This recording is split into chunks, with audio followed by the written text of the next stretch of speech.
this week with your country, your government, your development, we are having a conversation with the Minister of Education, Dr. Rupert Pook-Narayan, about his performance and the performance of the ministry since he took up office some 6 months ago. Welcome to the program, sir. Thank you. First, when you got into office, you spoke of a countrywide audit to ascertain the state of the education system locally. How has it been so far? Well, I have the audit. I have the audit report, and I'm feeding the audit report into the Commission of Inquiry. So the Commission of Inquiry that I've established basically is to look into the state of education across the country, because my own feeling is that education is so central to everything that we can't afford to fail. It means that, in all the schools throughout the 11 education districts, because we have 10 regions and Georgetown, which is a separate district, throughout the educational system, I believe that there are a lot of things that we need to do, ranging from, the physical condition of schools, the physical condition of sports facilities in the schools, phys ed facilities in the schools.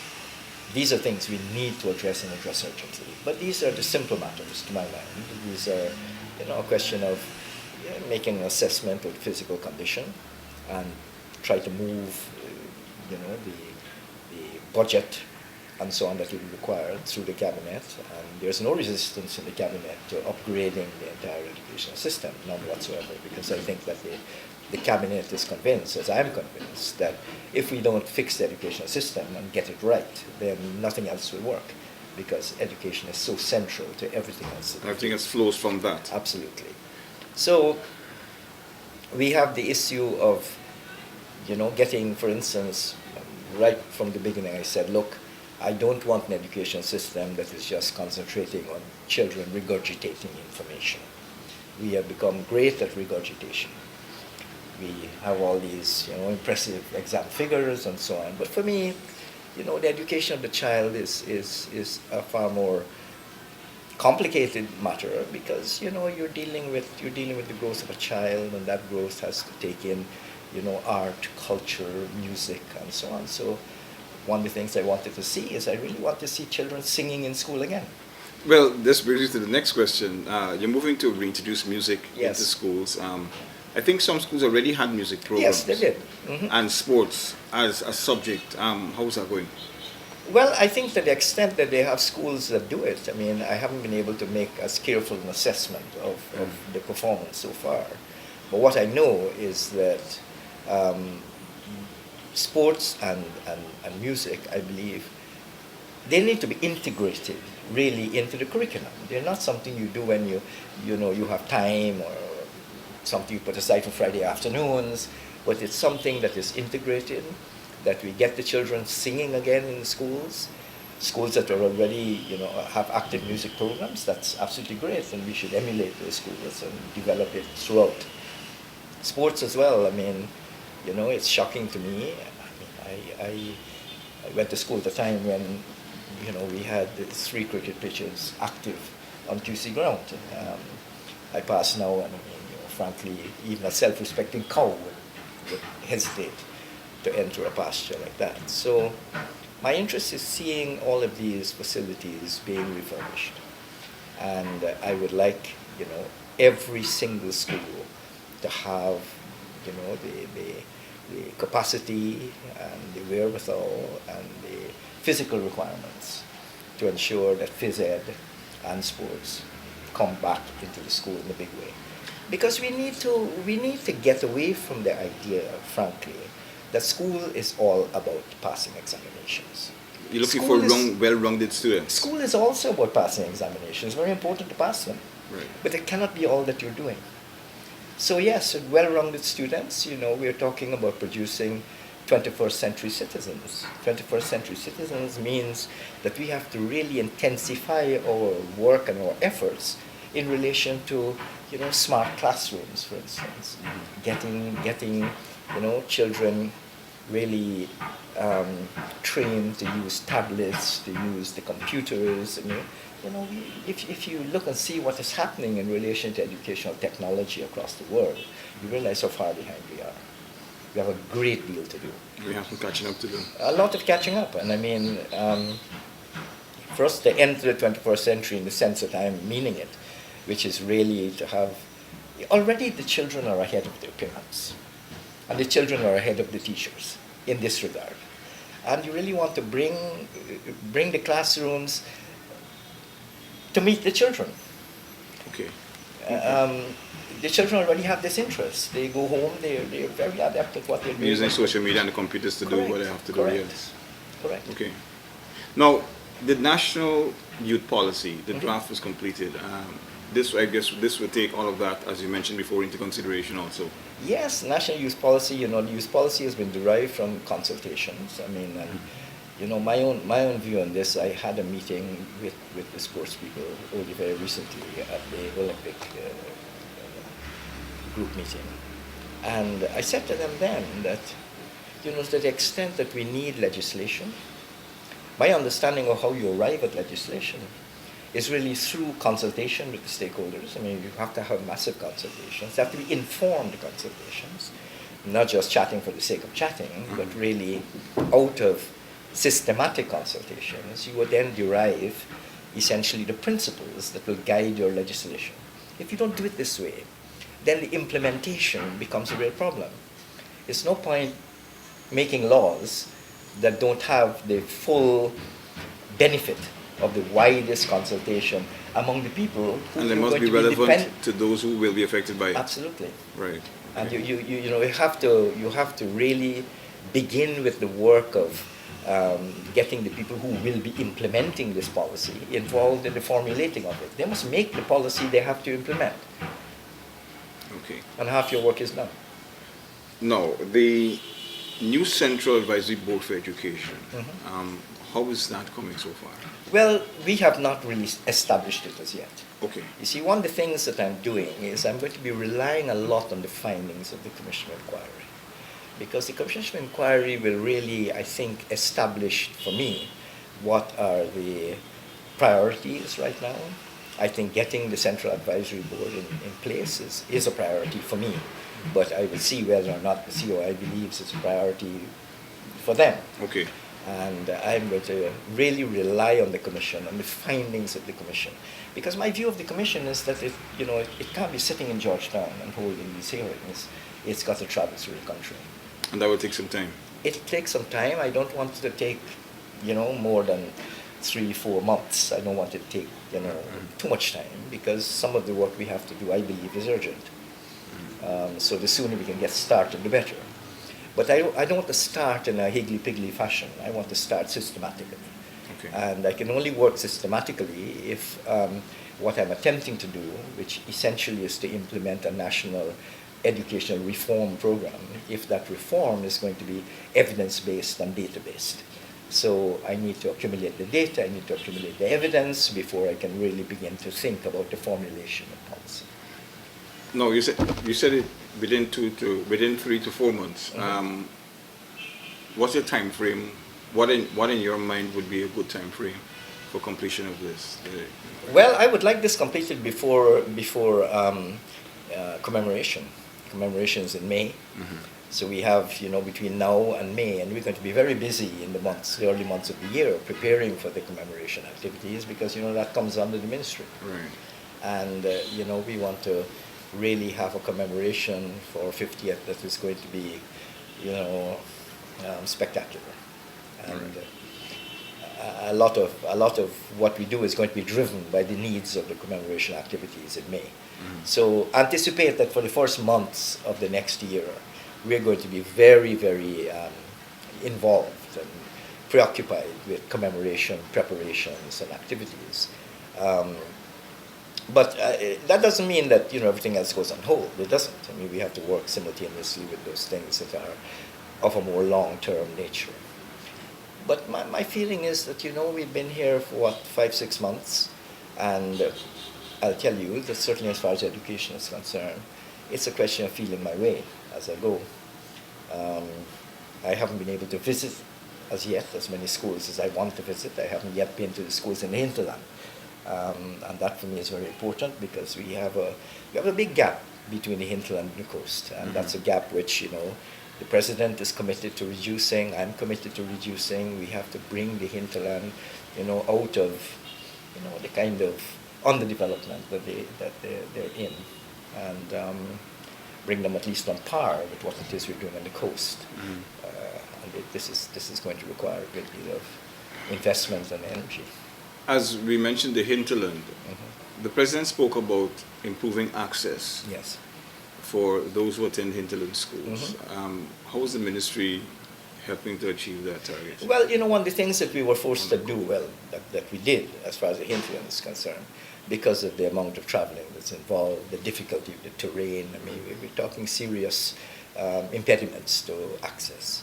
What we've done is that, of course, we've developed boarding schools. I mean, schools where, like at K2, where children from the neighboring communities come and they actually live there and so on. I mean, that produces its own set of challenges that we have to meet. But that's one of the ways in which we have chosen to deal with that. As far as, traveling by river, and so on. I mean, I don't want to pretend to you that we have all the answers to the hinterland difficulties. We don't. But we are working and plodding away at it because we want to ensure that the children in the hinterland are unimpeded in relation to their access. And we're going to continue to work with it. But as I say, it's a challenging terrain. And we have to, I think, take into account the difficulties parents have in getting these children to school, the importance of getting them to school, and try to deal with it in as complete and comprehensive way as we can. Now, as you mentioned K2, could we see possibly similar hubs, maybe on a smaller scale, but Yes. for other communities with the same boarding setup for children? Yes, I think so. It's a question of a wheel and spokes, and that's the kind of thing we have to do. We have to have centers like K2 where, satellite villages around and so on are going to access. I think that's the direction in which we have to go. Something in a K2 would be the pilot, and Yeah. from the information you get, whether Correct. good or bad, you know how Correct. to apply it in other Correct. areas. Correct. Okay. Now, going back a little bit, you spoke about technology in schools. The one laptop per child. What's the Well, latest one on that? laptop per child was always, to my mind, a little bit futuristic and a little fantastical. What we have done is that we have essentially converted it into a one laptop per teacher program, where, as I started by saying to you, I mean, we need to bring the teachers to a point where access to online learning, distance learning, I mean, all of the techniques available in terms of, computer literacy and so on.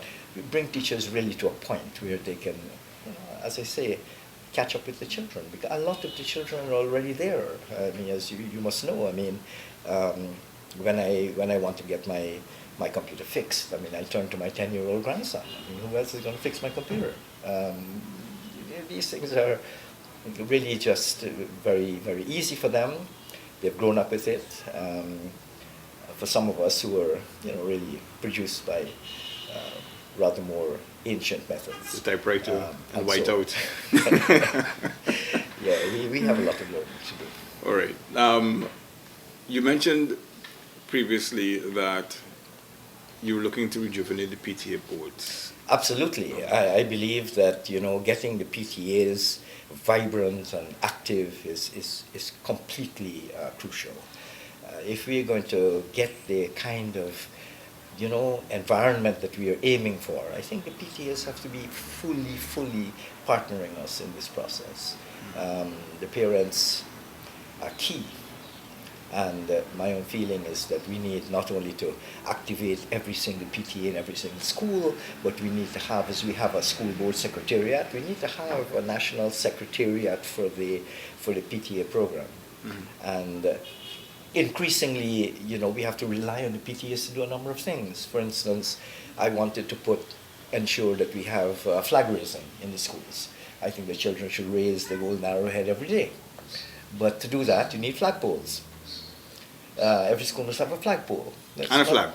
Well, the flags, we can produce the flags. But the thing is that when you think about the number of schools that we're going to require, mounts for these flagpoles and the actual poles and so on, it's quite a lot, and it's a burden I'm really asking the PTA to share. Ask a PTA, let PTA be responsible for producing, for organizing a flagpole for their schools so the children can raise the golden arrowhead every day. No, I'm seeing, as an aside, when you do things like this, you're trying to bring back the sense of national identity and patriotism. Absolutely. The children should. Absolutely. I think children must grow up with a love for country. And we have to, I think, take a number of steps to ensure that this element, if you like, of patriotic education is there in schools. Children must care about Guyana. Okay. And not just when they get education, they go. That's it. I mean, it's heartbreaking that we are prepared to invest as much as we are investing in educating a child. We educate that child from nursery all the way up to tertiary to the university. They go to the university, and as soon as they're graduate from university, they're leaving the country. And we have a crisis in that regard. And what I want to do is turn it around. I would like to be facing a remigration crisis. What am I going to do with all these people who are coming back to Guyana? That's a challenge I want, to deal with this constant hemorrhaging of skills. As we mentioned UG, what is your take on the university and what needs to be done to get it up to scratch? A lot needs to be done. I think the first thing that needs to be done is that we have to ensure that we strengthen the council. The government doesn't run the university. The council runs the university. The government has representatives who sit on the council. And we try to ensure that government policy is, in fact, articulated through the council. We have our ideas about where we want to see the university go, but it's not the business of government to get up and go and run the university. So we have to ensure that, I think now that we have Professor Harris on as Chancellor, this is a great start because it has really, I think, encouraged people at the university, the appointment of Nigel Harris. And with a new council in place, we have a new acting vice chancellor. I met her only last night. Well, not for the first time, but we had a chat last night, especially about these fires that have been. Yes. We've had 2 fires at the university. And I'm really very concerned about that. And so she, we have to really investigate what happened and try to get a grip on things. But, the university is, I think, an institution in which we have to invest. We have to invest in the university, and we have to ensure that the university have what it needs to function. And that's a big challenge because the University of Guyana is not really on par with, sister institutions across the Caribbean even. And I think that a lot of work needs to be done there. Will we be seeing more work with probably other stakeholders from other universities partnering with the University of Guyana? All of that is to be explored, and I think that people out there are very willing.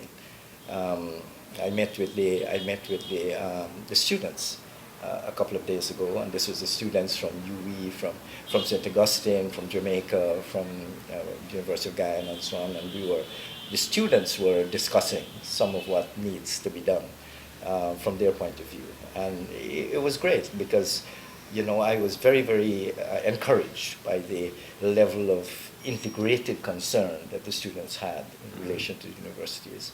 And yes, we have a lot of work to do.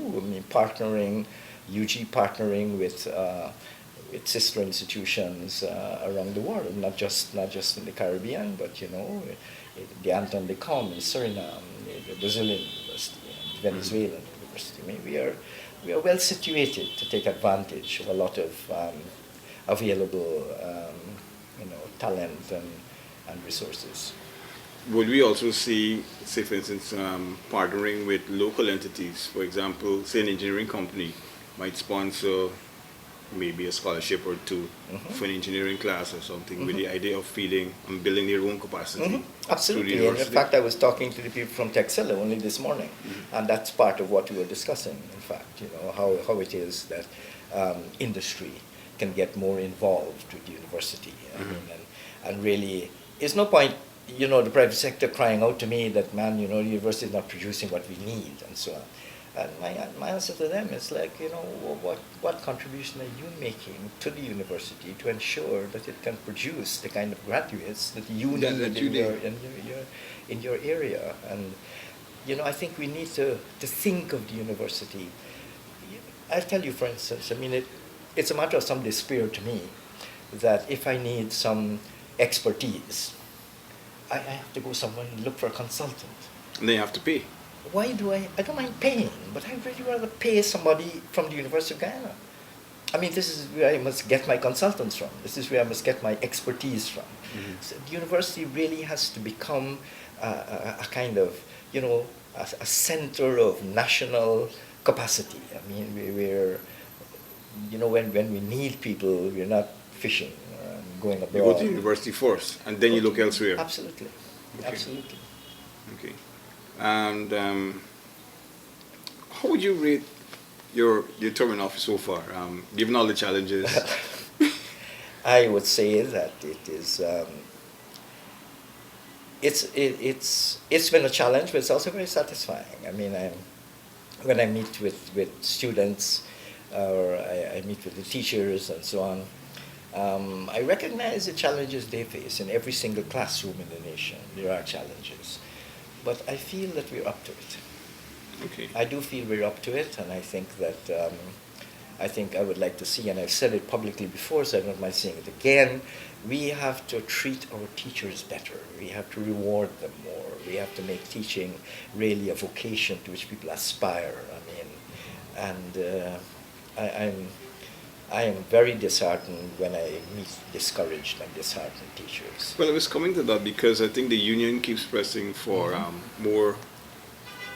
We want more sweetness to the pie, sort of, to attract teachers and keep them in the business. How was the ministry's relationship with the teachers' union in We have that an excellent regard? relationship with the teachers' union, and I think it's extremely important. We talked about the PTAs and getting them involved. The unions, I think, have to be on side. And in fact, only this morning I was talking with the president of the PSU in terms of issues at President's College and so on, having to do with promotion, policy, and so on. So I have a good working relationship with the unions, with the PSU, and the GTU. Okay. And I think it's important to have really as much of a harmonious, collaborative program of work than antagonistic. I mean, we can't do what we need to do if we are going to be, in fact, at each other's throat. We can't. We have to understand that, look, this project, this national project that we have, which is central to everything that the nation wants to do, is something that deserves our full, our absolutely full partnership, a real working partnership. And that has to be a partnership with the unions, it has to be a partnership with the parents. It's the only way we're going to move forward. On the same issue, in terms of teachers, well, I won't say compensation, but probably salaries and so on, how's the ministry going to treat with stuff like that? That's always been a sore point. It's a sore point to me. Right. But, we have to compete. As it is right now, I mean, education gets, the largest slice of the national cake, if you like, which has simply to do with the fact that we need to provide in the education ministry, we need to provide really the skills and so on that all the other ministries need. But my feeling is that we recognize, I have recognized very quickly when I came in here, that education by itself, frankly, was big enough and a big enough challenge. But when you added youth, sports, and culture to the ministry, you were really already, adding more carriages to an already long train, and that's been a big challenge and an ongoing challenge. It makes a lot of sense philosophically and so on, but in terms of administration, really, It's more complicated. It's much more complicated.